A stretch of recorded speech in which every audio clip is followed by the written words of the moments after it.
Shock is most commonly due to hypotension, which is a systolic blood pressure less than 90 millimeters of mercury, or a mean arterial pressure less than 65 millimeters of mercury. And that leads to inadequate tissue perfusion and injury to various organ systems, like the brain, heart, kidneys, and liver. If left untreated, shock can cause irreversible multi-organ failure and death. Shock can be thought of as the following equation. The mean arterial pressure is equal to the cardiac output times the systemic vascular resistance. The cardiac output is equal to the heart rate times the stroke volume, and the stroke volume is dependent on the preload and the contractility.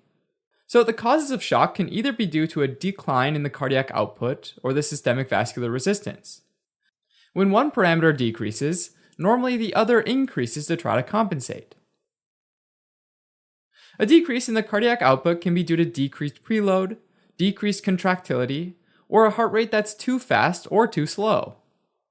Decreased preload can be due to extracellular fluid volume depletion, like from diarrhea, excessive diuresis, dehydration, or hemorrhage.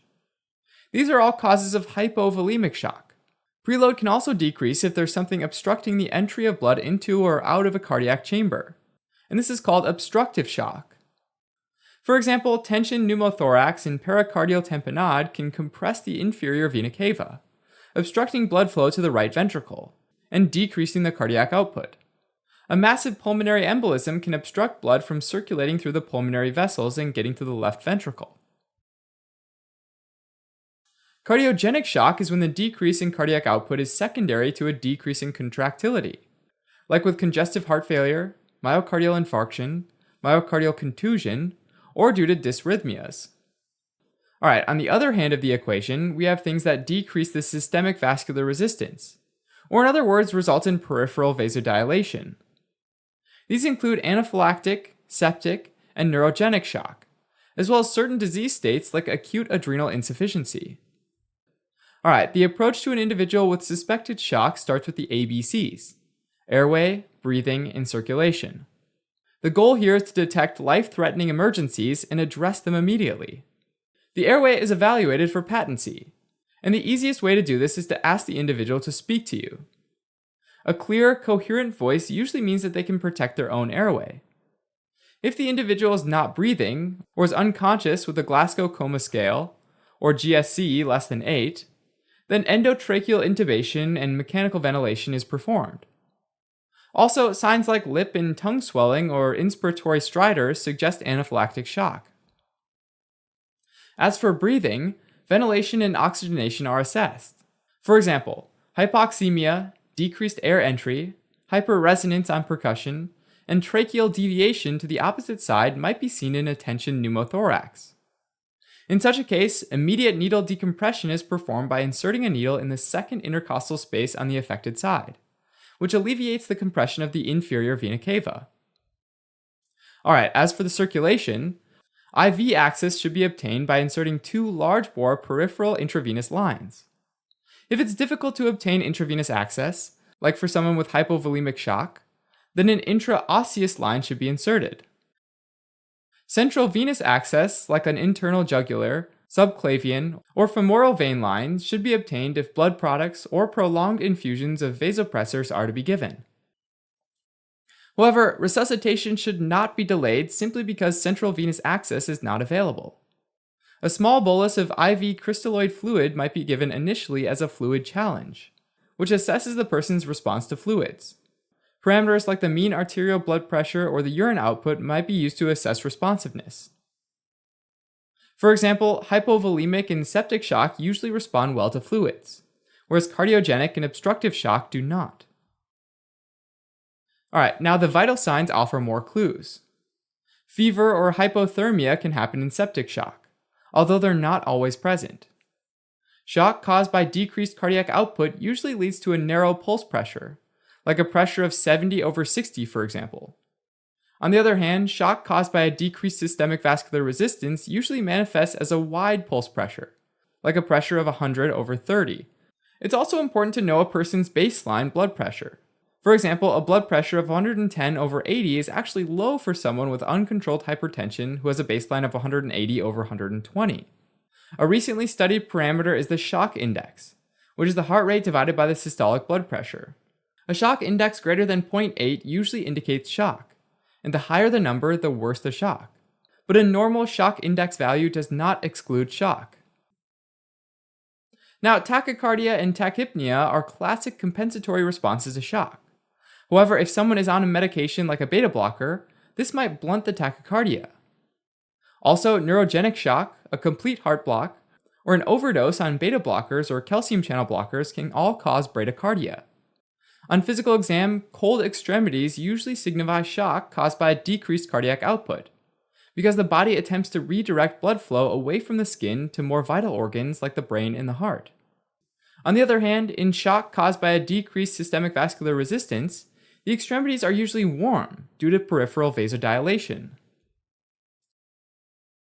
Increased jugular venous distension suggests obstructive shock, whereas a flat jugular vein signifies hypovolemic shock. Other common findings include signs of decreased end organ perfusion, like oliguria, which is defined as a urine output less than 0.5 cc's per kilogram per hour. Other signs are an altered mental status, which indicates decreased brain perfusion, and a prolonged capillary refill time, which indicates decreased skin perfusion. Generalized hives and wheals, flushing, and angioedema suggest anaphylactic shock. Alright, now during the resuscitation, the rapid ultrasound for shock and hypotension, or the rush exam, can be very helpful. The sequence of the exam can be remembered with the mnemonic HI map, where H is for heart, and here we're mainly looking for a pericardial tamponade, which is immediately treated by doing a pericardiocentesis. It's also possible to look at the way the heart is beating, which might be abnormal in someone with cardiogenic shock. In addition, a significantly enlarged right side of the heart might be due to right heart strain from a pulmonary embolism. Alright, I is for the inferior vena cava, which provides an idea about the volume status in the central venous pressure, or CVP, which reflects the amount of blood returning to the right heart. A dilated IVC means that the CVP is high, which points toward obstructive or cardiogenic shock. A flat and collapsed IVC tells us that the CVP is low, which points towards hypovolemic or distributive shock. M is for Morrison's pouch, or the hepatorenal recess, which is where fluid or blood can collect in the setting of trauma. We also look for free fluid in the splenorenal recess and in the pelvis. Any signs of trauma might mean needing to go directly to surgery for exploration. The A is for the aorta, where we measure the aortic diameter, looking for any signs of an aortic aneurysm.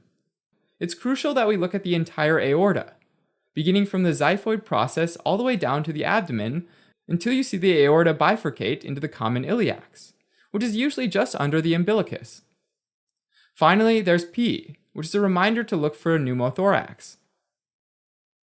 Alright, now lab work depends on your clinical suspicion. A CBC might reveal a high hematocrit in non-hemorrhagic hypovolemic shock due to hemoconcentration. Hemorrhagic shock might initially show a normal hematocrit because a person loses red blood cells and a proportional amount of plasma with it. But later, only after they're resuscitated with fluid, does the anemia appear. An elevated eosinophil count can occur in anaphylaxis or adrenal insufficiency. Leukocytosis might indicate septic shock, but it could just be a response to the stress of any type of shock. On the other hand, leukopenia or presence of immature neutrophils called band cells are more specific for sepsis. Thrombocytopenia, as well as coagulation studies like a prolonged prothrombin time, might clue towards coagulopathy as a cause of hemorrhagic shock. Lactate levels might reflect poor tissue perfusion, and elevated levels are correlated with increased mortality, especially in septic shock. Lactate levels are quite helpful in identifying shock, especially in individuals who have a normal blood pressure, and serial lactate levels can be used to assess response to therapy. While high lactate levels are abnormal, low lactate levels should not reassure you if there are other concerning signs of shock. In shock, there's also usually a high anion gap metabolic acidosis. Elevated blood urea nitrogen and creatinine levels can indicate that there's a pre-renal acute kidney injury secondary to hypovolemia. An ECG might show ischemic changes. Electrical alternans, which is alternating amplitudes of a QRS complex, a sign of pericardial effusion, or even signs of right ventricular strain to pulmonary embolism, like an S1Q3T3 pattern. If a myocardial infarction is suspected, then troponin levels might be obtained, and if congestive heart failure is suspected, then a chest X-ray and brain natriuretic peptide, or BNP, levels can be checked. If septic shock is suspected, then blood cultures, urinalysis, and a chest X-ray should be checked to look for a source. When suspecting anaphylactic shock, serum tryptase levels, a marker released from mast cells, should be obtained. Management depends on the cause of shock, so let's start with hypovolemic shock, which might be non-hemorrhagic or hemorrhagic. Non-hemorrhagic hypovolemic shock might result from gastrointestinal losses like vomiting or diarrhea, renal losses like excessive diuresis in diabetic ketoacidosis or diabetes insipidus, excessive sweating like in hyperthermia or hyperthyroidism, or third spacing. Third spacing includes anything that causes intravascular fluid to shift into the interstitial or intracellular space, like burns, intestinal obstruction, or acute pancreatitis. In addition to the manifestations of shock, other clues include signs of dehydration, like dry mucous membranes and decreased skin turgor. Treatment includes replacing the lost fluids, usually with IV crystalloids like normal saline, correcting any electrolyte abnormalities, and addressing the underlying cause. Hemorrhagic shock usually results from a trauma, and can be obvious, like bleeding from the scalp or a long bone fracture, or it could be occult, like intraperitoneal or retroperitoneal bleeding. It can also be non-traumatic, like with gastrointestinal or genitourinary bleeding, or a ruptured ectopic pregnancy. Importantly, a ruptured abdominal aortic aneurysm should be suspected in an elderly individual presenting with back or flank pain, syncope, and hypotension. Management includes applying direct pressure to the bleeding if possible, and providing blood products. Packed red blood cells, fresh frozen plasma, and platelets are usually given in a 1:1:1 ratio. Type in cross-matched blood is ideal, but takes time to prepare. Therefore, type O negative blood can be given if needed immediately. Counterintuitively, it's best to avoid giving too much IV crystalloid fluid if possible, because it might dilute clotting factors in the blood, potentially worsening the hemorrhage. If they're bleeding, give them blood. Finally, if surgery is necessary, then getting them to the operating room is the priority. Alright, when it comes to obstructive shock, attention pneumothorax and pericardial tamponade are managed by a needle decompression or a pericardiocentesis. Another cause is a pulmonary embolism, and the diagnosis is made with a CT angiogram of the chest. Anticoagulation is provided with low molecular weight or unfractionated heparin followed by warfarin. When a PE is massive enough to result in shock, thrombolytics like TPA are indicated. In cardiogenic shock, the weak heart needs some temporary support, and the two main forms are inotropic support and mechanical support. Inotropic medications like dobutamine, a beta-1 receptor agonist, or milrinone, a phosphodiesterase inhibitor, act to improve cardiac contractility. There are also mechanical support devices that can be used. For example, an intra-aortic balloon pump, or IABP, is a balloon device inserted percutaneously and advances up to the aorta. The device synchronizes with the cardiac cycle.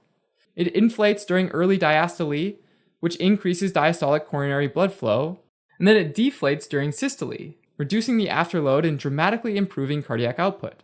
But because IABPs sit within the vasculature, they increase the risk of thrombosis, and therefore individuals need to be anticoagulated with medications like heparin.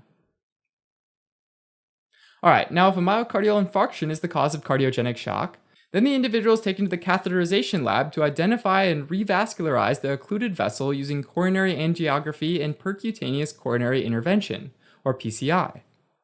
In a myocardial infarction that causes cardiogenic shock, thrombolytics typically don't work, because there isn't enough circulation to actually get adequate amounts of the thrombolytic to the coronary vessels.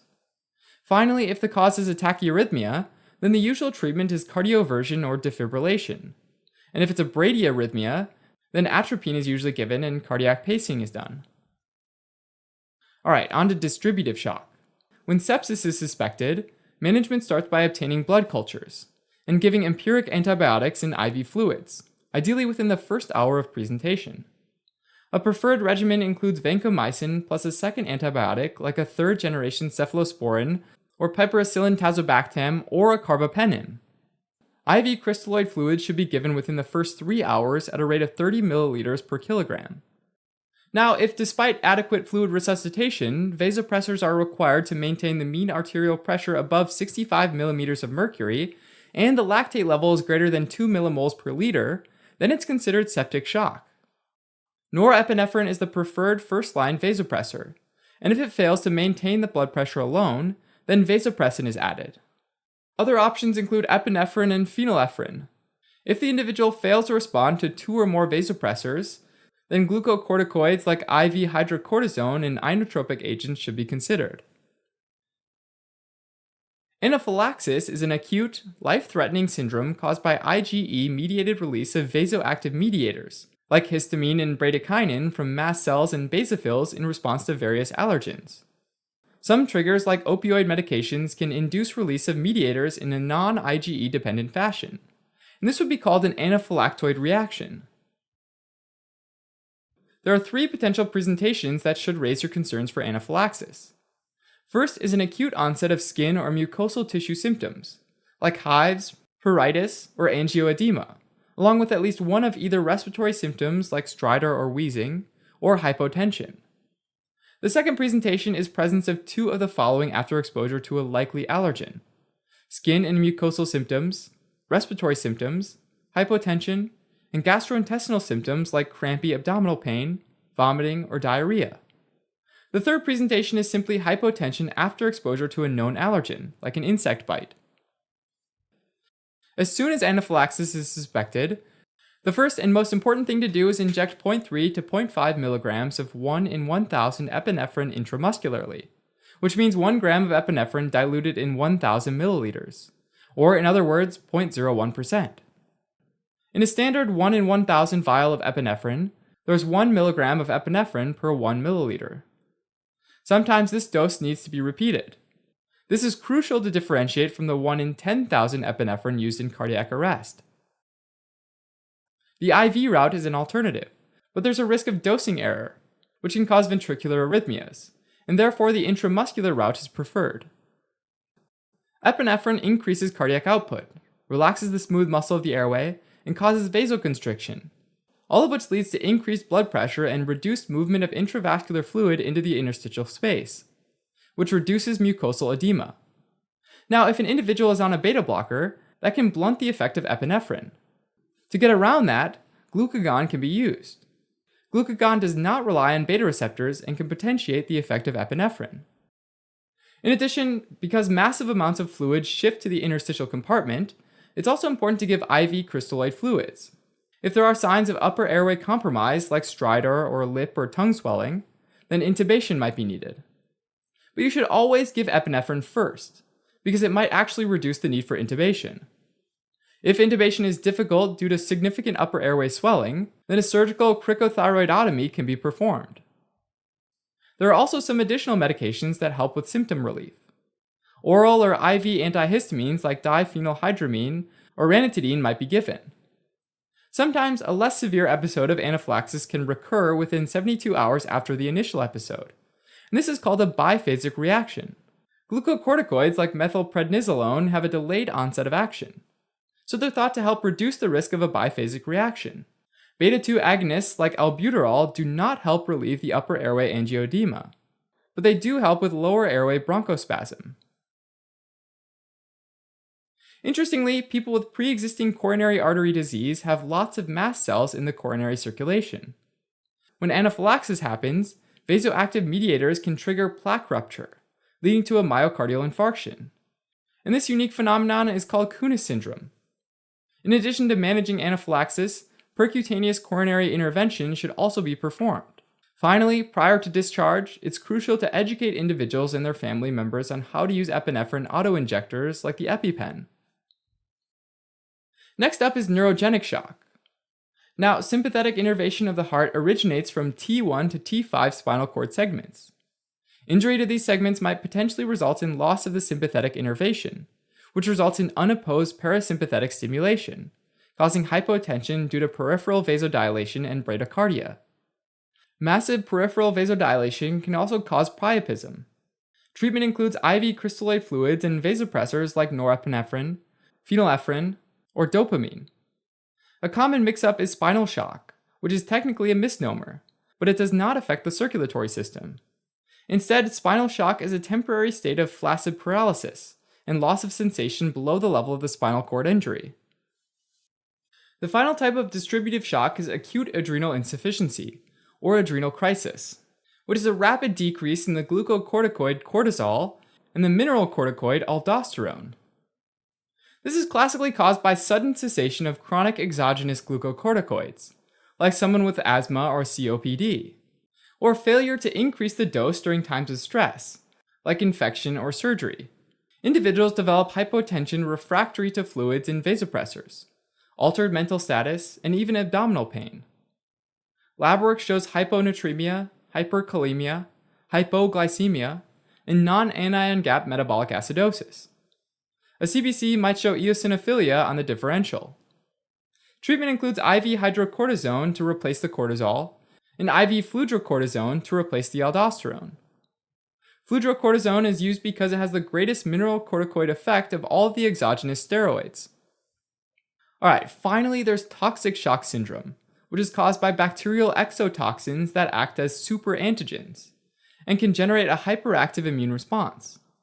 The most common culprits are Staphylococcus aureus and group A beta hemolytic streptococci. Classically, individuals have a history of tampon use, nasal packing or gauze-packed wounds. Symptoms include fever, vomiting, diarrhea, hypotension, and a diffuse erythematous rash resembling a sunburn. There's often multi-organ failure, leading to an elevated creatinine and aminotransferase levels. Treatment includes removing the potential source, giving IV crystalloid fluids, and broad-spectrum antibiotics like a carbapenem. Alright, as a quick recap, shock commonly causes hypotension, which is a systolic blood pressure less than 90, or a mean arterial pressure less than 65, as well as end organ damage, which can be irreversible if left untreated. Shock results from decreased cardiac output or decreased systemic vascular resistance. Causes of decreased cardiac output include hypovolemic, cardiogenic, and obstructive shock. And causes of decreased systemic vascular resistance are anaphylactic, septic, and neurogenic shock, all under the umbrella of distributive shock. Evaluation of shock starts with the ABCs: airway, breathing, and circulation. The airway is assessed for patency, and intubation is done if the individual is not breathing, unconscious with a GSC less than 8, or if they're in anaphylactic shock.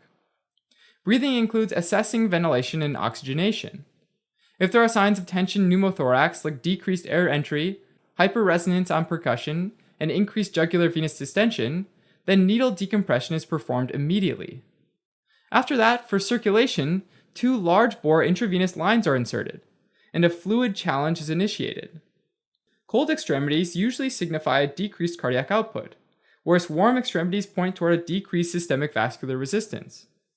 Rapid ultrasound for shock and hypotension is a helpful tool to look for multiple potential pathologies, like pericardial tamponade.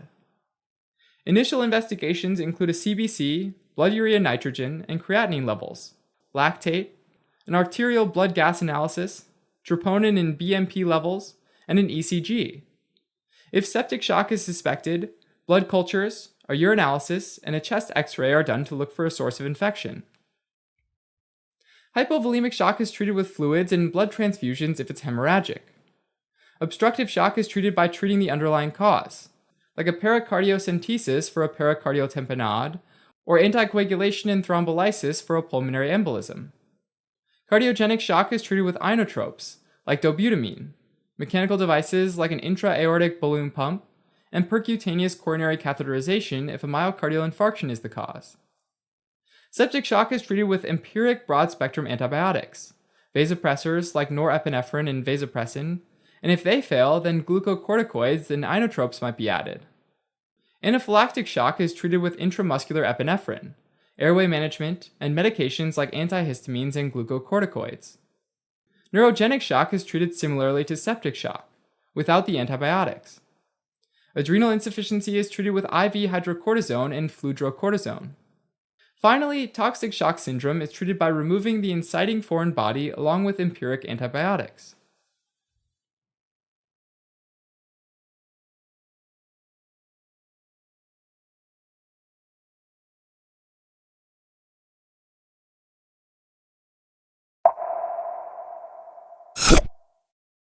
Amina is a 42-year-old female who was brought to the emergency department after her car crashed into a tree.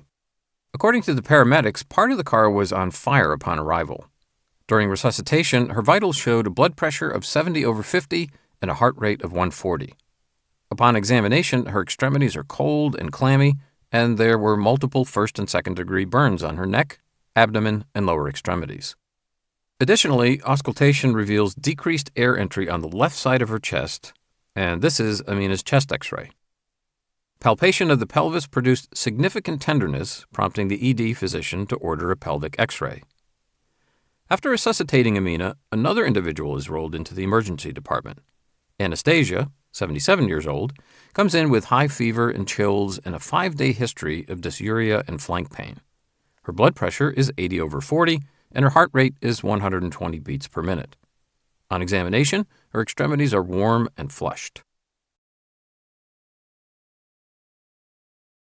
Both people have a life-threatening condition called shock. Shock is defined as inadequate organ perfusion that results in hypoxia and cellular damage. Perfusion of organs is normally maintained by the arterial blood pressure. The mean arterial pressure is equal to the cardiac output times the systemic vascular resistance. So any alteration to the components of this equation can potentially lead to shock. On the exam, look for hypotension as an initial clue for shock. Others include tachycardia, decreased urine output, and altered mental status.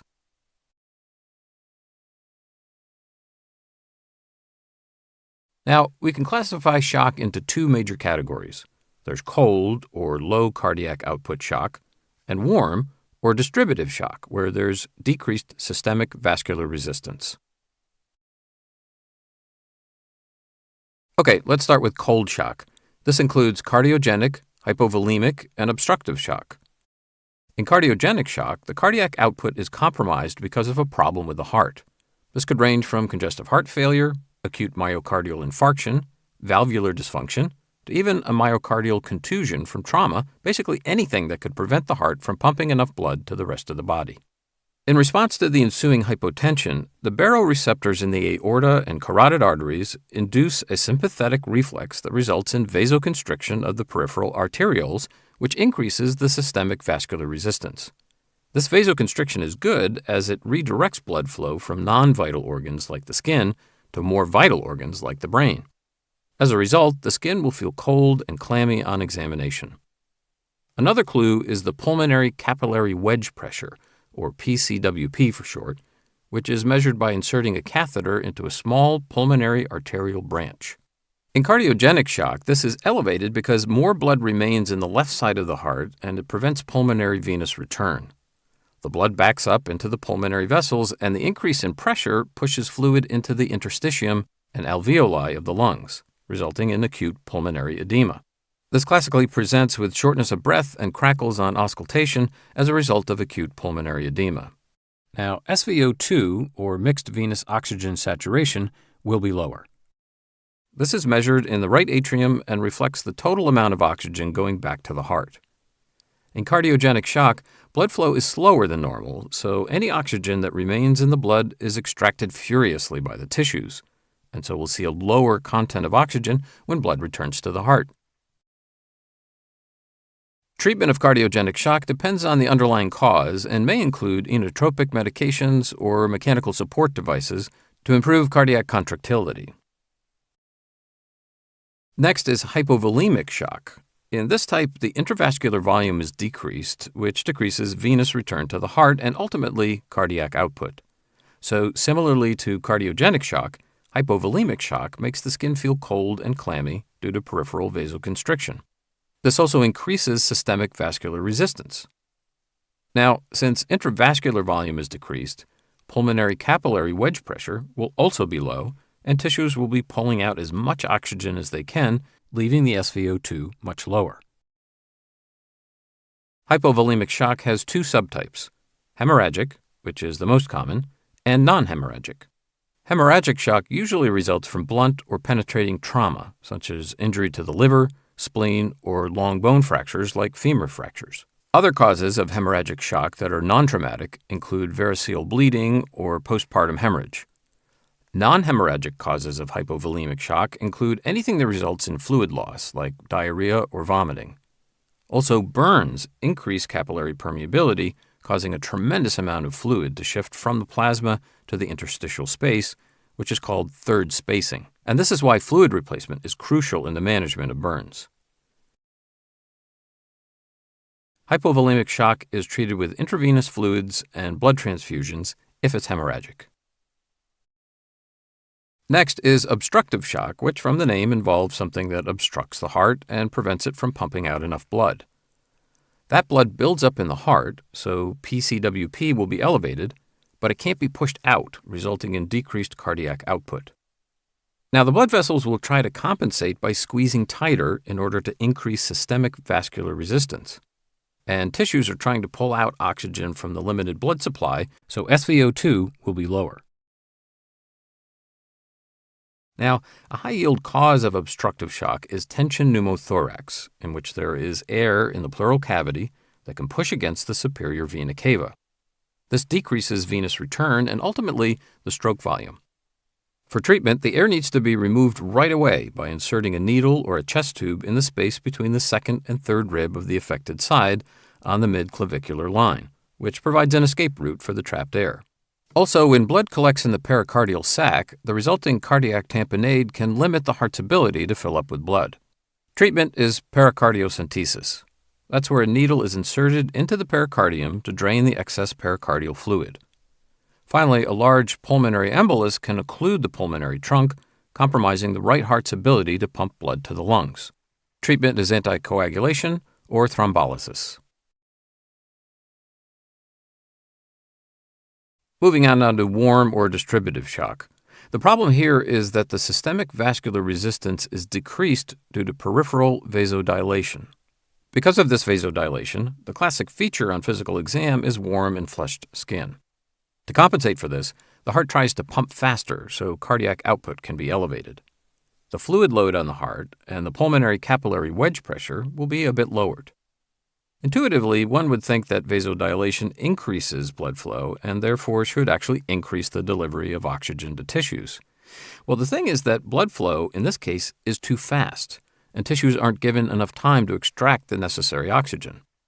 The exam will test you on this by asking what the mixed venous oxygen saturation would be in distributive shock. Because tissues aren't extracting as much oxygen, the SvO2 would be high, and that's unique for distributive shock. Another feature of distributive shock is an increased cardiac output.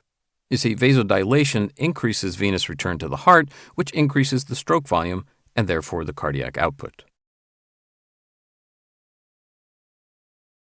Now, warm or distributive shock includes multiple subtypes like septic, anaphylactic, and neurogenic shock. The most common one is septic shock, which results from an infection in the bloodstream, also called sepsis. Sepsis is usually caused by gram-negative bacteria, which have a lipopolysaccharide, or LPS, in their cell wall. Lipopolysaccharides are endotoxins. They consist of lipid A and polysaccharide.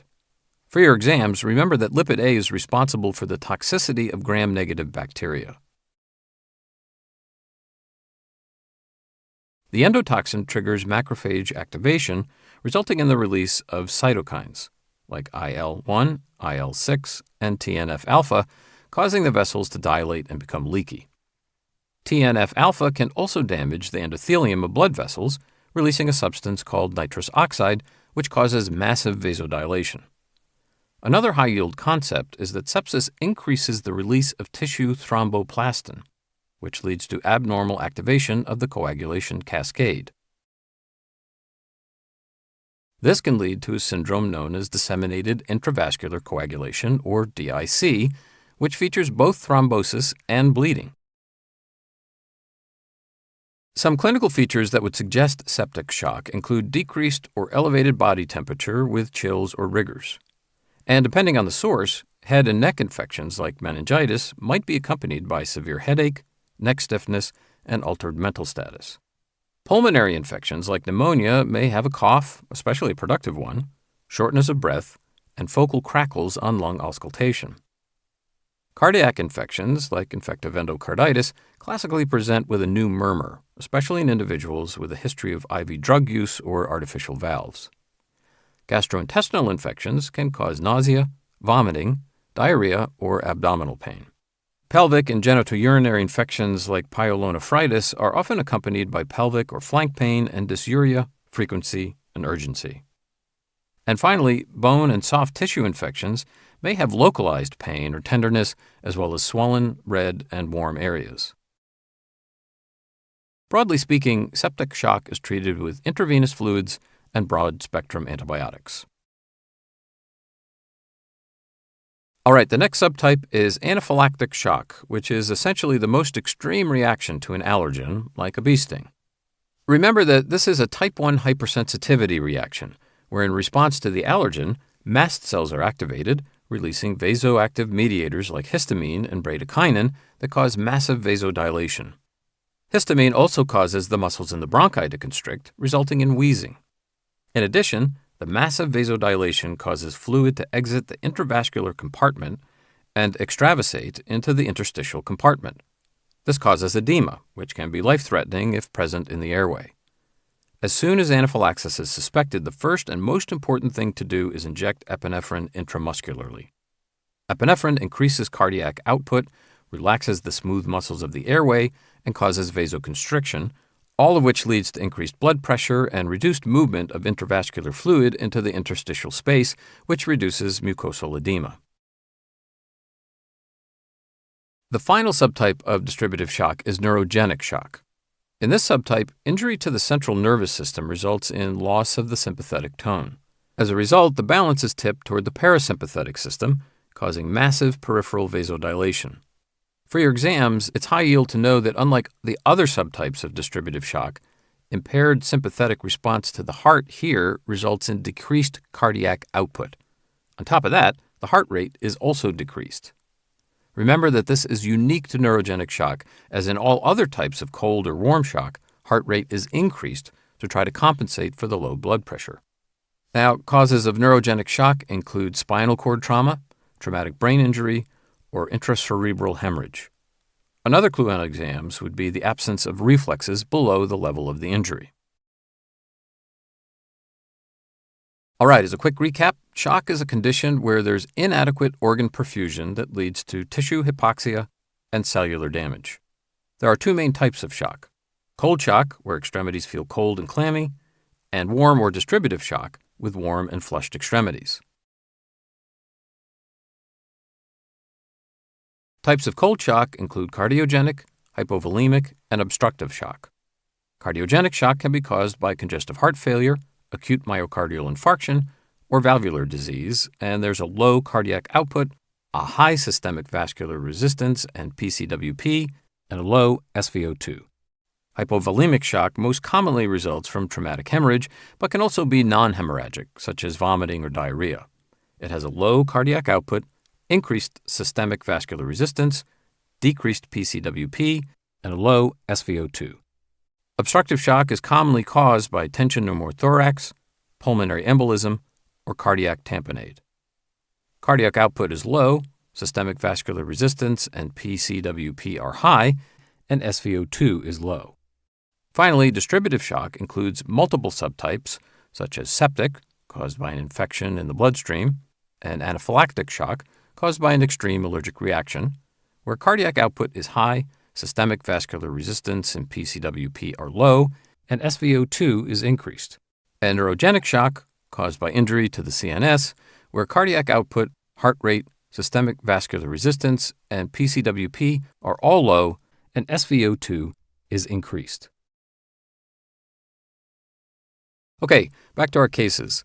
Amina presents with hypotension and tachycardia, which points us towards shock. The fact that her extremities are cold makes us think of cold or low cardiac output shock, with the most likely subtype being hemorrhagic hypovolemic shock, considering her involvement in a car crash. Now, we have to look for the source. Decreased air entry on one side in the context of trauma potentially clues to a hemothorax, which is a collection of blood in the pleural cavity, and this is confirmed by the chest X-ray. Pelvic and long bone fractures can also result in a lot of internal bleeding due to the disruption of the surrounding vessels. A fracture is confirmed on Amina's pelvic X-ray. But wait, Amina may also have another factor contributing to her state of shock. Major burns can result in fluid loss, a form of non-hemorrhagic hypovolemic shock. Now, Anastasia also comes in with hypotension and tachycardia, but her extremities are warm and flushed, so she's most likely going through some type of warm or distributive shock. All of this combined with high fever, chills, and a history of dysuria and flank pain put septic shock due to pyelonephritis on the top of our differentials.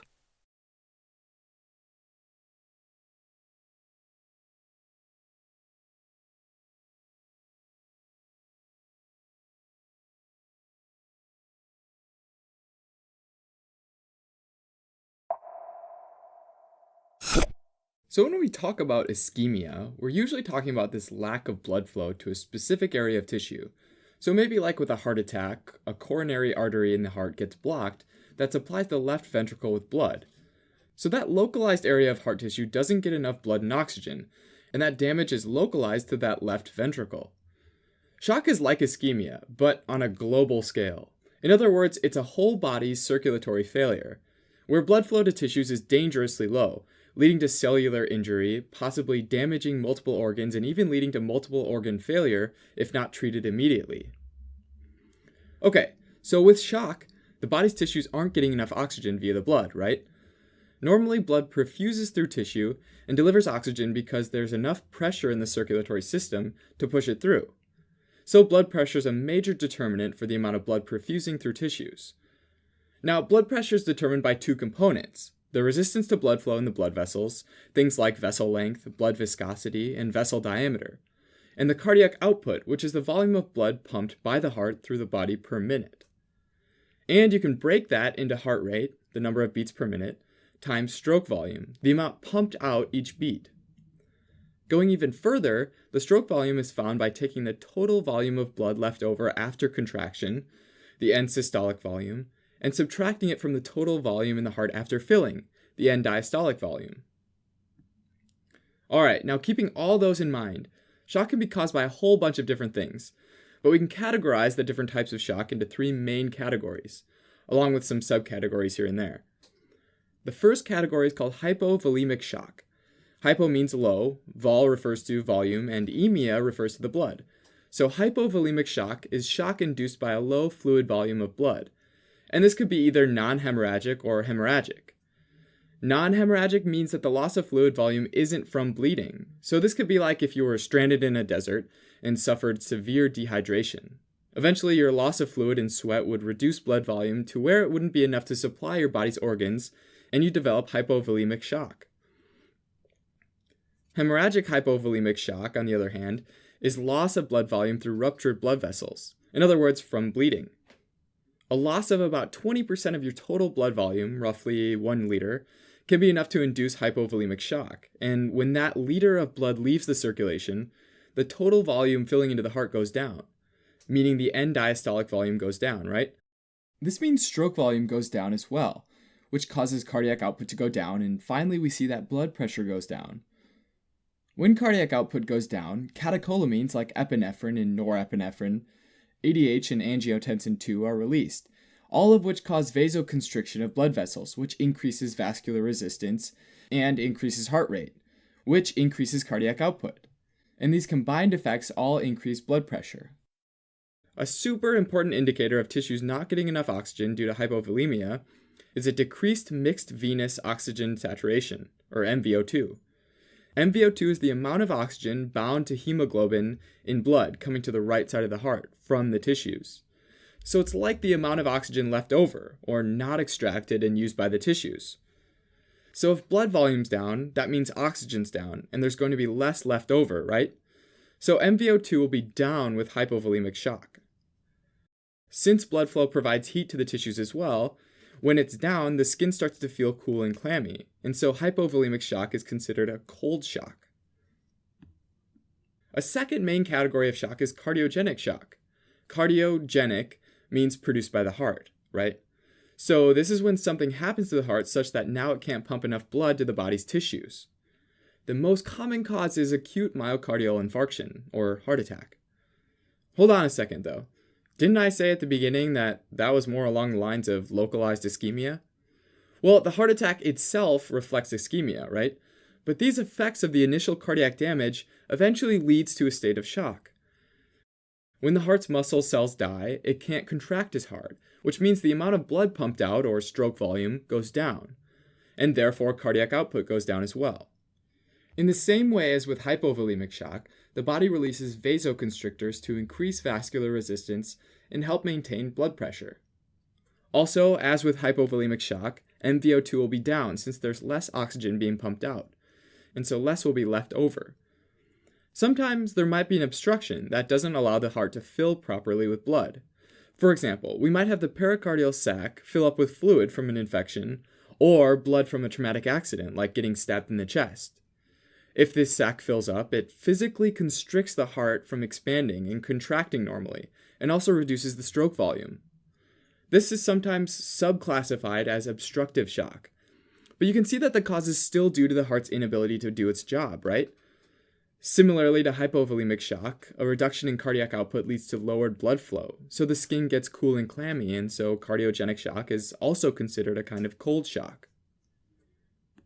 Alright, the third main category of shock is called distributive shock, where there's typically a leakiness of blood vessels and an excessive amount of arterial vasodilation, or widening of the peripheral blood vessels, which remember is one of the components of vascular resistance.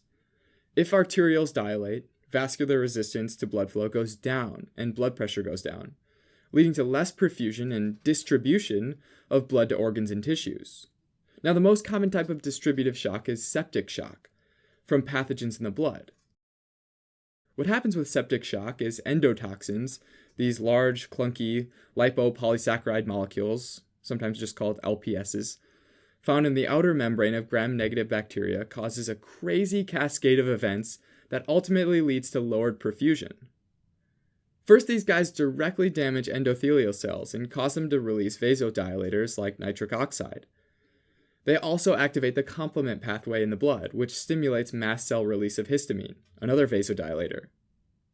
The LPS molecules also activate immune cells like macrophages and neutrophils, which help create a bunch of pro-inflammatory cytokines like tumor necrosis factor and interleukin-1. These help the immune system destroy the invaders, but they also stimulate the endothelial cells to release more inflammatory molecules like platelet activating factor and reactive oxygen species. All of these inflammatory chemicals damage the endothelial cells and increases their vascular permeability, making the blood vessels leaky. Also, endothelial cells express a procoagulant called tissue factor. Procoagulants are molecules that increase blood coagulation, or blood clotting.